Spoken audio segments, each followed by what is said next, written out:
Very very morning दोस्तों। आइए देखते हैं आज हम सिख धर्म। ठीक है, सिख धर्म में क्या है। सिख धर्म की नींव गुरु नानक ने पंजाब में डाली। वस्तुतः सिखों का इतिहास सिख गुरुओं के इतिहास से प्रारंभ होता है। कुल 10 सिख गुरु हुए, जिनका इतिहास निम्न है। पहले हैं गुरु नानक, ठीक है, दूसरे हैं अंगद, तीसरे हैं अमरदास। इसी तरह से हम लोग आगे भी देखेंगे। चलिए तो गुरु नानक को देखते हैं। 1469 से 1539 ईस्वी इनका जन्म है, 1469 में, और मृत्यु है 1539 में। ठीक है, तो देखिए इनका जन्म कहाँ हुआ था? तलवंडी में हुआ था। ठीक है, इनका जन्म तलवंडी में हुआ है। मृत्यु करतारपुर में हुआ है, जिसको डेरा बाबा भी कहा जाता है। पिता का नाम कालू जी था, इनके पिता का नाम कालू जी था। माता का नाम तृप्ता है, तृप्ता। ठीक है, पत्नी का नाम सुलक्षणी था। ठीक है, याद रखिएगा, पत्नी का नाम सुलक्षणी था। सुलक्षणी ही होना चाहिए, कुलक्षणी नहीं होना चाहिए। ठीक ना। चलिए आगे देखते हैं। जाति इनकी खत्री थी। उपाधि देखिए, उपाधि इनको क्या हुआ था, मिला था? हजरत रबुल मजीज, हजरत रबुल मजीज की उपाधि मिली थी। ठीक है, सिखों के पहले गुरु नानक थे, यानी ये पहले गुरु थे। इन्होंने नानक पंथ चलाया। ध्यान दीजिएगा, इन्होंने क्या चलाया? नानक पंथ चलाया। इन्हीं के शिष्य सिख कहलाएं। इन्हीं के शिष्य क्या कहलाएं? सिख कहलाएं। ठीक है, चलिए आगे बढ़ते हैं। ये इब्राहिम लोदी के समकालीन थे, यानी कि जब इब्राहिम लोदी आया हुआ था तो यह इब्राहिम लोदी के समकालीन थे। मतलब कि इब्राहिम लोदी के ही समय में यह भी, इनका भी कार्यकाल था। ठीक है, चलिए आगे बढ़ते हैं। देखिए तो आगे बढ़ते हैं हम लोग। इब्राहिम लोदी के समकालीन थे। इन्होंने अपने एक शिष्य लहना को अपना उत्तराधिकारी बनाया, जो अंगद नाम से दूसरे गुरु बने। ठीक है, जो क्या बने? अंगद नाम से दूसरे गुरु बने। ठीक है, लहना को याद रखिएगा, लहना को अपना उत्तराधिकारी बनाया, जो अंगद नाम से दूसरे गुरु बने। ठीक है, चलिए आगे देखते हैं। तो देखिए अंगद आ गया यहाँ पर, दूसरा नाम है अंगद। 1539 ईस्वी से 1552 ईस्वी। ठीक है, ध्यान दीजिएगा, ये गुरु नानक के शिष्य एवं जाति से खत्री थे। अंगद के बारे में देख लीजिए, ये क्या थे? गुरु नानक के शिष्य थे और जाति से खत्री थे। इन्होंने खादुर जगह है, खादुर में गुरु गद्दी बनाई तथा गुरु नानक द्वारा चलाई गई लंगर व्यवस्था को नियमित कर दिया। ध्यान दीजिएगा, गुरु नानक ने लंगर व्यवस्था चलाया था और इन्होंने क्या किया? अंगद ने उस लंगर व्यवस्था को नियमित कर दिया। गुरुमुखी लिपि का आविष्कार भी अंगद ने किया। ठीक है, गुरुमुखी लिपि का आविष्कार अंगद ने किया है, ध्यान दीजिएगा। ठीक है, आगे देखते हैं। अब आया अमरदास जी आते हैं। अमरदास जी का जीवन काल क्या है? 1552 से 1574 है। ये अकबर के समकालीन थे। ध्यान दीजिएगा, गुरु नानक जो थे वो इब्राहिम लोदी के समकालीन थे। इब्राहिम लोदी आप लोग को याद होगा, इब्राहिम लोदी के समकालीन थे।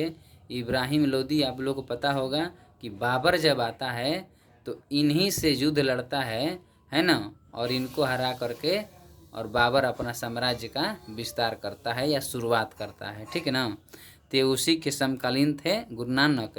और अंगद देखिए, अंगद क्या किए हैं? गुरुमुखी लिपि का आविष्कार किए हैं, और अंगद जो थे खत्री जाति के थे। ठीक है ना, आगे देखिए, इन्होंने खादुर में गुरु गद्दी बनाई थी और गुरु नानक द्वारा चलाई गई लंगर व्यवस्था को नियमित कर दिया था। ठीक है, आगे देखिए, अब आए अमरदास है।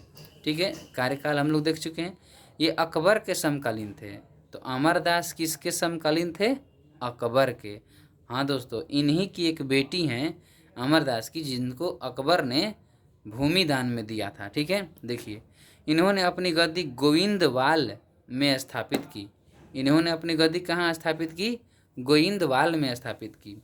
यहाँ पर इन्होंने एक बावड़ी का निर्माण करवाया। यहाँ पर इन्होंने क्या करवाया? एक बावड़ी का निर्माण करवाया, जिसके बारे में एक कहावत प्रचलित थी। एक बावड़ी का निर्माण करवाए हैं। बावड़ी मतलब एक गड्ढा होता है पानी का। कहावत क्या था, ध्यान देंगे। चलिए हम इसको आगे देखते हैं। कहावत प्रचलित था, दिख रहा होगा आप लोगों को। ठीक है, चलिए ठीक है। क्या कहावत प्रचलित था? इसके पानी पीने से सभी रोग दूर हो जाते हैं। ठीक है, इन्होंने नियम बनाया कि कोई भी व्यक्ति बिना लंगर में भोजन किए हुए गुरु से नहीं मिल सकता है। ठीक है, मतलब कि जो भी आएगा यहाँ, वो यहाँ पर आकर के भोजन जरूर करेगा। ठीक है, बिना भोजन किए गुरु से नहीं मिलेगा। ठीक है, चलिए आगे देखते हैं। ठीक है, हाँ, तो देखिए इन्होंने नियम बनाया कि कोई भी व्यक्ति बिना लंगर में भोजन किए गुरु से नहीं मिल सकता। गुरु अमरदास ने अपने उपदेशों का प्रचार प्रसार करने के लिए 22 गद्दियों की स्थापना की और हर गद्दी में एक एक महंत की नियुक्ति की। मुगल सम्राट अकबर इनसे मिलने स्वयं गोविंदवाल गया था। ठीक है, अकबर ने अमरदास की बेटी, अभी बोले थे दोस्तों, अमरदास की बेटी बीबी भानी के नाम कुछ जमीन दिया। ठीक है, अमरदास ने अपने दामाद एवं शिष्य रामदास को अपना उत्तराधिकारी बनाया। ध्यान दीजिएगा, तो अमरदास की बेटी है बीबी भानी, और उसी को अकबर जो है कुछ ज़मीन देता है ना। आगे इसमें दिया है कि 50 बीघा ज़मीन देता है। ठीक है, तो अमरदास के एक दामाद थे, और वो पहले शिष्य थे, बाद में दामाद बने। ठीक है, दामाद एवं शिष्य रामदास को अपना उत्तराधिकारी बनाया।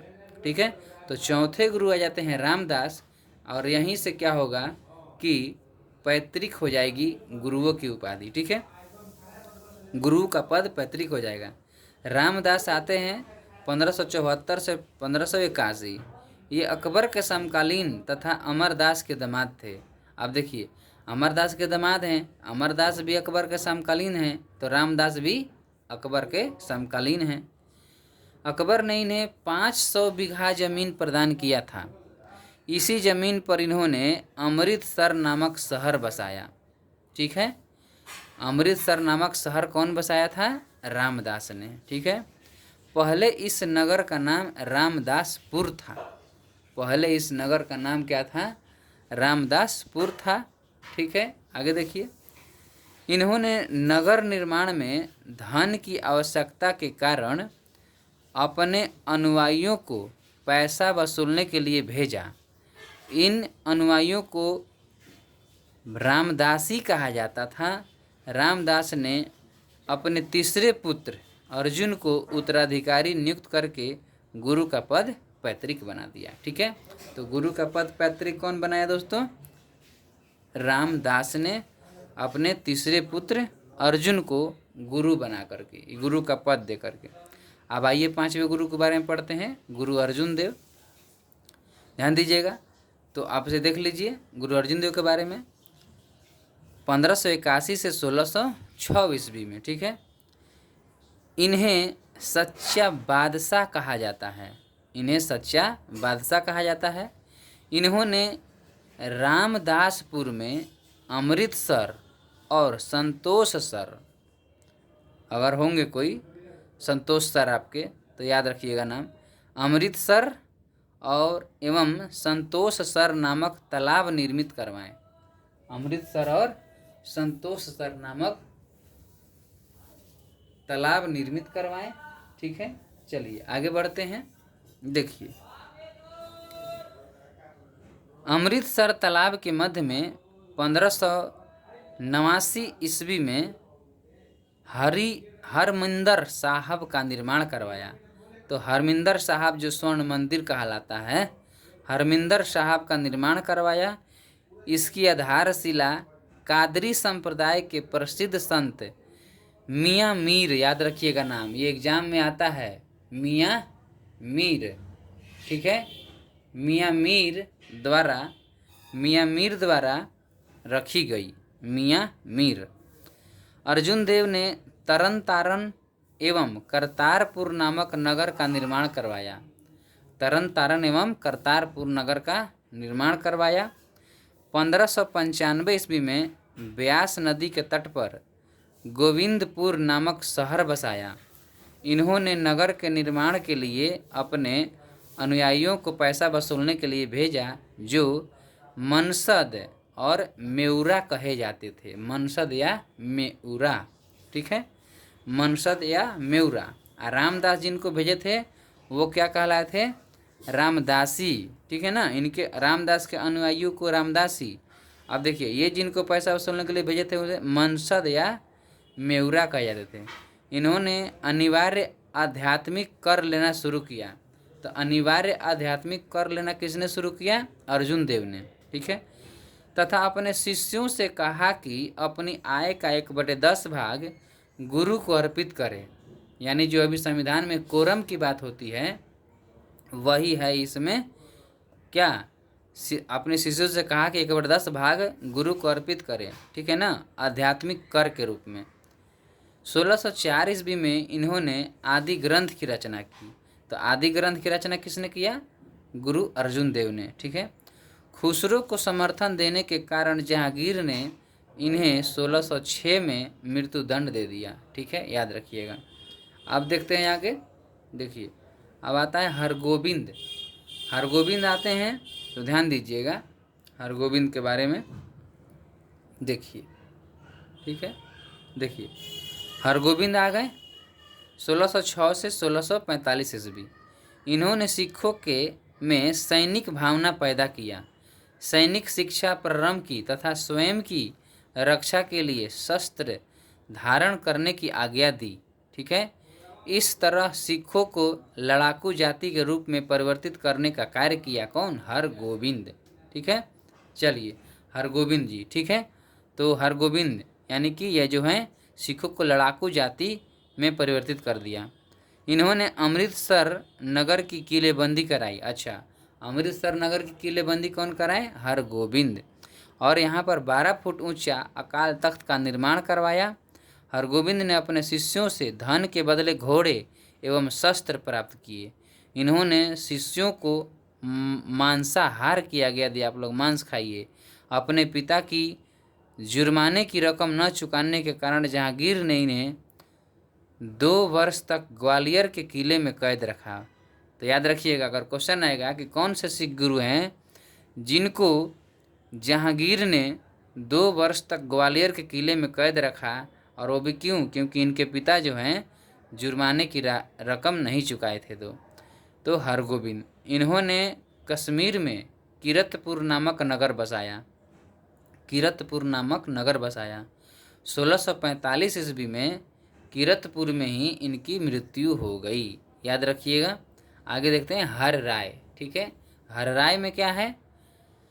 हर राय 1645 से 1661। इन्होंने भी शिष्यों को सैनिक शिक्षा दी। हरगोविंद, हर राय दोनों ने दिया है सैनिक शिक्षा। इनके समय में ही शाहजहां के पुत्रों में उत्तराधिकार का युद्ध हुआ। सामूगढ़ की पराजय के बाद दारा शिकोह इनसे मिला था। सामूगढ़ का युद्ध होता है, उसमें पराजय होने के बाद दारा शिकोह कौन था? औरंगजेब का बड़ा भाई था। दारा शिकोह इनसे मिला था, ठीक है। आइए अगला पेज में चलते हैं, देखिए, ठीक है। उम्मीद है आपको दिख रहा होगा, ठीक है। चलिए, है ना, आगे बढ़ते हैं।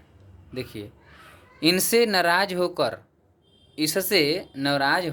अब दारा शिकोह मिला हर राय से, तो इससे नाराज होकर औरंगजेब क्या हो गया? नाराज हो गया। औरंगजेब ने हर राय को दिल्ली बुलाया। औरंगजेब ने हर राय को कहाँ बुलाया? दिल्ली बुलाया, ठीक है, ध्यान दीजिएगा। ये स्वयं नहीं गए तथा अपने बेटे राम राय को भेजा। ध्यान दीजिएगा, हर राय नहीं जाते हैं और राम राय को भेजते हैं। राम राय ने कुछ ऐसा कार्य किया जिससे औरंगजेब प्रसन्न हो गया, लेकिन राम राय के कार्यों से गुरु हरराय नाराज हो गए। ठीक है, और उत्तराधिकारी अपने 6 वर्षीय पुत्र या बेटा हरकिशन को दे दिया। तो याद रखिएगा, 6ठे गुरु हरगोविंद, 7वें हरराय, 8वें हरकिशन हो जाते हैं। अपने बड़े भाई राम राय से विवाद हो गया। अब देखिए, हरकिशन जो गुरु बने 1661 से 1664 में, तो इनका अपने बड़े भाई राम राय से विवाद हो गया। क्यों? क्योंकि राम राय ही तो गया था ना औरंगजेब से मिलने। औरंगजेब से मिलने गया तो, और ये हरराय ही भेजे थे उसको, लेकिन वो ऐसा कुछ किए थे कि औरंगजेब खुश हो गया था, और उससे क्या हुआ था कि हरराय दुखी हो गए थे। और हरराय दुखी हो गए तो अपने छोटे बेटे 6 वर्ष का था उसी को उत्तराधिकारी बना दिए। तो क्या हुआ, बड़ा भाई राम राय गुस्सा हो गया, यानी विवाद हो गया। राम राय ने देहरादून में एक अलग गद्दी स्थापित किया। देहरादून में क्या किया राम राय ने? एक अलग गद्दी स्थापित किया। ठीक है, इसके अनुयायी राम राय के नाम से जाने जाते हैं। हरकिशन ने अपना उत्तराधिकारी तेग बहादुर को बनाया। अब देखिए, हरकिशन क्या किया, अपना उत्तराधिकारी तेग बहादुर को बनाया। हरकिशन की चेचक से मृत्यु हो जाती है, बेचारा 6 साल का बच्चा था, है ना। हरकिशन की मृत्यु जो है चेचक से हो जाती है। अब आइए तेग बहादुर। तेग बहादुर में आ जाइए, 1664 से 1675। ये हरगोविंद के पुत्र थे, जो 6ठे गुरु थे ना हरगोविंद, ये उनके पुत्र थे। इनके समय में उत्तराधिकार के लिए झगड़ा प्रारंभ हो गया। ठीक है, उत्तराधिकार के लिए झगड़ा प्रारंभ हो गया।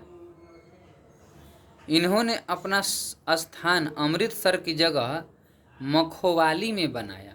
अमृतसर की जगह कहाँ बनाया? मखोवाली में। 1675 ईस्वी में औरंगजेब ने तेग बहादुर को दिल्ली बुलाया और इस्लाम स्वीकार करने को कहा।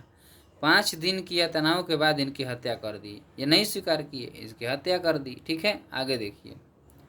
अब आइए गोविंद सिंह, यानी 10वें गुरु आ गए। अब लास्ट है ये, तुरंत ख़त्म करेंगे हम। गोविंद सिंह आते हैं 1675 से 1708 में। ध्यान दीजिएगा, औरंगजेब की मृत्यु होती है 1707 में और ये मरते हैं 1 साल बाद 1708 में। ये सिखों के 10वें एवं अंतिम गुरु थे। इनका जन्म 1666 में पटना में हुआ था, है ना। इनके बारे में अच्छा से जानना चाहिए आपको। इन्होंने मखोवाल के पास, कहाँ पर?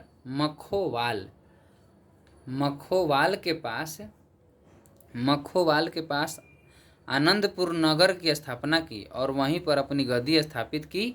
ठीक है, गोविंद सिंह की 2 पत्नियां सुंदरी एवं जीतू, 2 पत्नी थी, सुंदरी थी और जीतू थी, से 4 पुत्र हुए। कौन कौन थे 4 पुत्र? अजीत सिंह, जुझारू सिंह, कहते हैं ना कि बहुत जुझारू नेता हैं, याद रखिएगा। अजीत सिंह, जुझारू सिंह और जोरावर सिंह। बहुत ही इंपॉर्टेंट कहानी है ये, दीवार में चुनवा देता है इनको। जुझारू सिंह, जोरावर सिंह और फतेह सिंह। गोविंद सिंह को सिरमौर के शासक मेदिनी प्रकाश ने, गोविंद सिंह को सिरमौर के शासक मेदिनी प्रकाश ने अपने यहाँ आमंत्रित किया। ठीक है, इसलिए ये सिरमौर पहुँचे। इन्हें पहाड़ी क्षेत्र बहुत पसंद आया और इन्होंने पावंटा, यानी हिमाचल प्रदेश की बात हो रही है, पावंटा नामक स्थान की स्थापना की। पावंटा में ही गोविंद सिंह ने सेनापति के रूप में हजारों सिख शिष्यों को सैनिक प्रशिक्षण दिया, अर्थात सिखों को लड़ाकू सैनिक बना दिया। देखिए, ये भी सिखों को लड़ाकू सैनिक बना दिए, है ना। हरगोविंद भी बनाए, हरराय भी बनाए। ठीक है, ध्यान दीजिएगा। कृष्ण अवतार नामक ग्रंथ की रचना की। तो गुरु गोविंद जो हैं, ये कृष्ण अवतार नामक ग्रंथ की रचना भी करते हैं।